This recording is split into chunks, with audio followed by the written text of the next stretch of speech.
You may have never heard of Indomie. But in Nigeria, Indonesia, and across Africa and Asia, it is more than just noodles. It is survival. It is comfort. It is culture in a pack. Over 4.5 billion packs are eaten every year in Nigeria alone. More than any country outside Indonesia. A simple instant noodle that became a national meal. A foreign brand that became more Nigerian than rice and stew. But this is not just about cheap food. This is about a journey. A journey across oceans. Across continents. A journey of taste, culture, and ambition. A journey that turned a small Indonesian noodle into a phenomenon in West Africa. The story begins in Indonesia in the early 1970s. A nation struggling to feed millions. Rural families leaving villages for crowded cities. Markets strained. People needed something quick. Affordable. Filling. Indomie was born out of that need. Backed by one of Indonesia's most powerful business groups. A solution for hunger. A product that could feed millions. Then came the breakthrough. Mie goreng. A dry noodle with oil, soy sauce, and seasoning. Rich. Familiar. Addictive. It became a sensation at home. Families loved it. Students loved it. Workers loved it. It was everywhere. With success at home, Indofood looked outward. Africa was far. Unknown. Risky. But curiosity drove them. Could this noodle survive in a place with different flavors, cultures, and expectations? By the late 1980s, Indomie arrived in West Africa. Nigeria was one of the first countries. At first, it was just a small shipment. Placed on supermarket shelves. Curiosity drove the first taste. Students bought it. Workers bought it. They shared it. Cooked it at night. Ate it for lunch. Took it to school. Something extraordinary happened.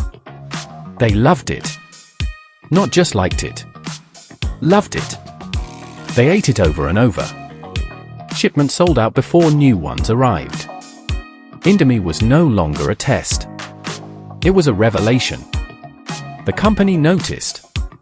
Nigeria was not just another market. It was a land ready for Indomie. A people ready to make it their own. In 1995, Indofood made a bold decision. They stopped shipping finished packs from Indonesia. They built a factory in Nigeria. They called it Jufil Prima Foods. Local production changed everything. No import tariffs. Lower prices. Faster delivery. And most importantly, freedom to adapt the taste. Indomie began listening to Nigerians. They wanted heat. Spice.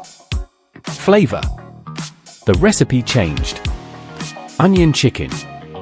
Pepper chicken. Jollof-inspired variants. Noodles stopped being a snack. They became a meal. Distribution expanded like wildfire. Trucks moved through cities and villages. Vendors stocked. Street corners sold. Schools served. Women sold it at night.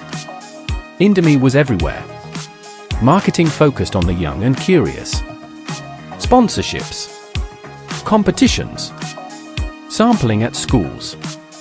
A generation learned to cook Indomie before they learned many other meals. Behind the brand was strategy. Vertical integration. Flour mills. Seasoning plants. Packaging lines. Logistics. Control of the supply chain reduced risk. It insulated the business from power outages, inflation, and supply shocks. By the 2000s, Indomie held over 70% of the Nigerian noodle market. Multiple factories. Multiple production lines. Thousands of jobs created. But the deeper victory was cultural. Indomie ceased to be seen as Indonesian. It became Nigerian. It entered music. Slang. Childhood memory. It appeared in memes, street food, and family meals. Indomie became identity. The playbook worked in other countries. Ghana, Egypt, Saudi Arabia. But nowhere did the brand root itself like in Nigeria. The lessons are clear. Localize the product. Build infrastructure. Price smart. Create loyalty from childhood. Stay consistent. Most companies chase growth. Indomie chased permanence.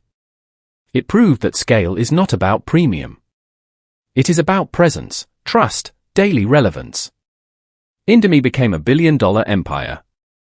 Not by being trendy, but by being everywhere. Every day. For everyone.